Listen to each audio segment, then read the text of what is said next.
का अंग है।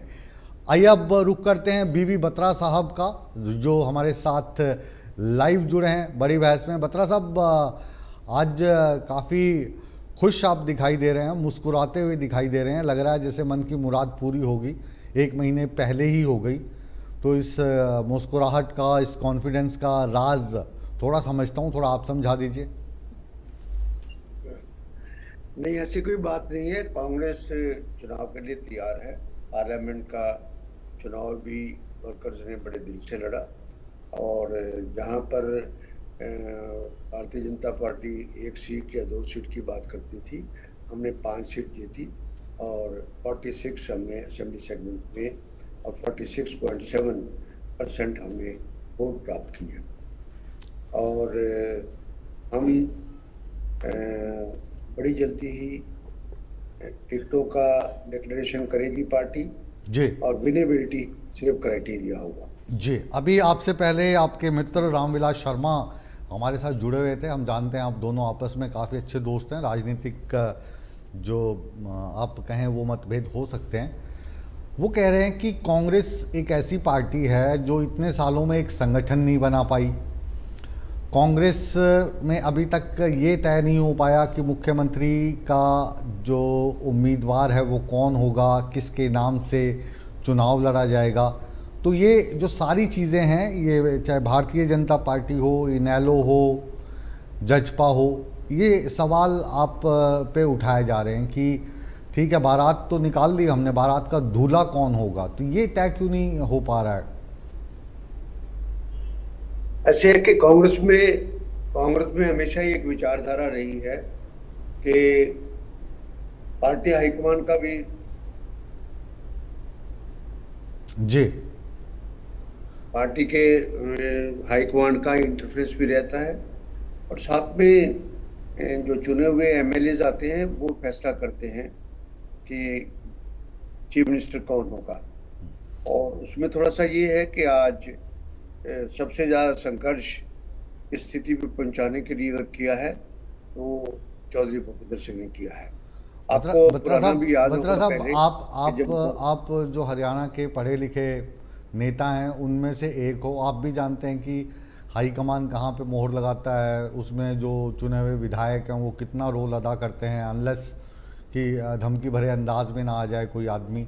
तो ये कैंडिडेट मुख्यमंत्री के तौर पर जो घोषित नहीं किए जा रहे हैं, आपके धड़ेबाजी बहुत है। आप शैलजा जी जो हैं वो अलग चलती हैं, हुड्डा साहब अलग चलते हैं, आजकल काफ़ी सक्रिय हो गए हैं आपके सुरजेवाला, रणदीप सुरजेवाला, ठीक है, करण दलाल जी थोड़ा सा अलग चल रहे हैं। जी, अगर अलग अलग यात्रा शैलजा जी कर रहे हैं, दीपेंद्र कर रहा है, तो उसमें बुराई क्या है? पार्टी का तो बेस आगे बढ़ ही रहा है एक्चुअली, और पार्टी आगे जा रही है, पार्टी की दायरा बढ़ रहा है, लोग ज्यादा जुड़ रहे हैं। शैलजा जी भी हमारी पार्टी की नेता है, जैसे हुड्डा भी नेता है, दीप सिंह भी नेता है। इस बात के लिए वो सबको अगर काम तो वही कर रहे हैं। अल्टीमेटली तो यही है कि कांग्रेस सत्ता में आनी चाहिए। जी, अभी 90 सीट्स हैं, तो 90 सीटें जो उसके उम्मीदवार होंगे उसकी बात तो बाद में होगी। क्या कुछ ऐसा बंटवारा भी होता है कि 90 में से भूपेंद्र हुड्डा जी इतनी बांट लें, शैलजा इतनी बांट लें, बीबी बत्रा जी के जो कोटा है वो इतनी का है, ऐसा कुछ है? पहले तो मैं अपनी आपके सवाल का जवाब दूं इस बात के लिए। मैं बीच में थोड़ा सा शिष्टाचार के मुताबिक बड़े लंबे समय के बाद, मुकेश जी आपकी शक्ल नजर आ रही है टीवी पे।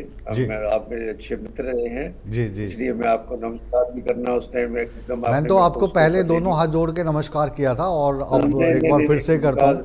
जी, आप चंडीगढ़ में बहुत मुलाकात होती थी, अब आप नोएडा किसी और चैनल के अंदर। मतलब मैं आपसे ये शिकायत कर सकता हूँ कि आपने मेरे को 3-4 मिनट बात करने के बाद पहचाना, ऐसा मैं कह सकता हूँ? नहीं, पहचानने वाली नहीं। एक्चुअली जिस वर्किंग में मैं बैठा हूँ उसमें बल्कि मैं छोटे वाला क्या कहते हैं उसको, फोन भी साथ में लगा के बैठा हूँ, जी और जी। वो लैपटॉप के ऊपर आपका फोटो आ नहीं रहा एक्चुअली। अच्छा जब से अच्छा। नाउ हाँ आगे कर, अब मेरे को आप नजर आ रहे हैं। हाँ अब हाँ। मैं तो साथ अब में आप इसका कंफर्टेबल भी, हो गए ना मेरे साथ, अब आप तो मेरे दोस्त अब हैं, तो अब आप खुल के अब जवाब आप दीजिए। इस हाँ बात पे जी भी कर सकते हैं जी। कि टिकट डिस्ट्रीब्यूशन के आप करते हैं।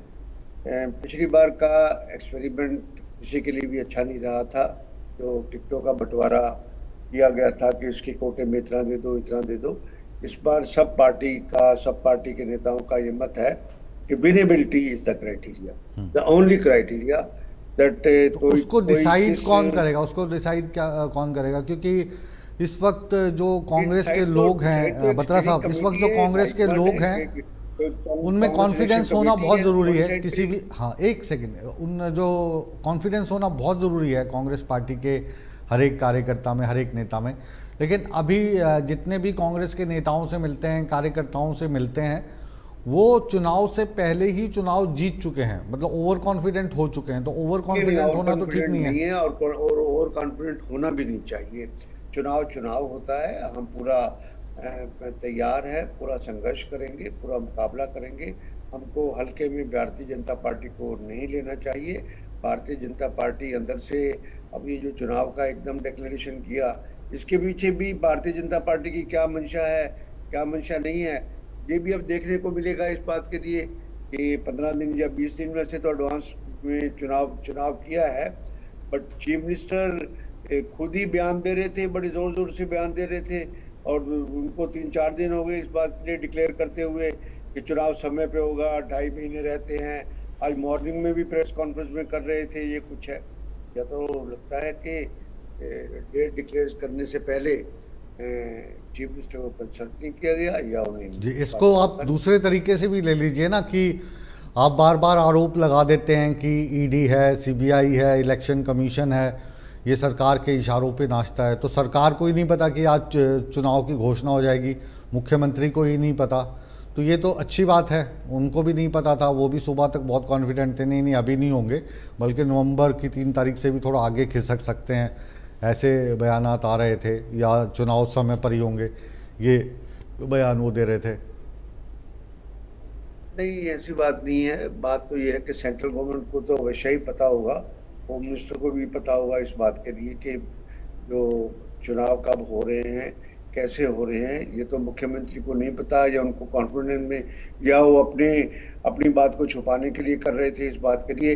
पर कोई बात नहीं, हम इलेक्शन के लिए तैयार है, वी आर प्रिपेयर्ड, और हम बड़े जोर शोर से चुनाव लड़ेंगे। और हम इनकी तरह नारे तो नहीं देंगे कि 75 पार के नारे देके और 40 पे आगे खड़े खड़े दे हो तो गए। नहीं, आप भी वही नारा रिपीट कर रहे हैं जो उन्होंने दिया था 2019 में, आपकी बात 70 नारा पार। नहीं, हम तो कहते हैं कि भारी बहुमत से कांग्रेस जीतेगी, कांग्रेस नहीं सरकार नहीं, वो नारा तो मैं आपसे सहमत नहीं हूँ, वो तो कॉपी कर दिया आपने, अब की बार 70 पार, वो भाजपा वाला नारा उठा के अब कांग्रेस ही लगा रहे हैं। उदय भान जी को सुना मैंने अभी थोड़ी देर पहले। हर एक की अपनी कैलकुलेशन है।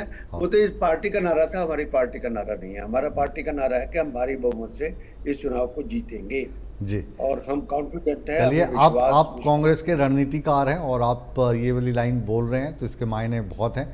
बत्रा साहब, आपसे हम और मिलते रहेंगे, और बड़ी बड़ी मुलाकातें भी होंगी, बातें भी होंगी, और चुनाव के दिनों में जो आपकी रणनीति है वो भी जानते रहेंगे। बहुत बहुत शुक्रिया आपका बड़ी बहस में जुड़ने के लिए, इंडिया न्यूज़ में जुड़ने के लिए बहुत बहुत शुक्रिया, धन्यवाद।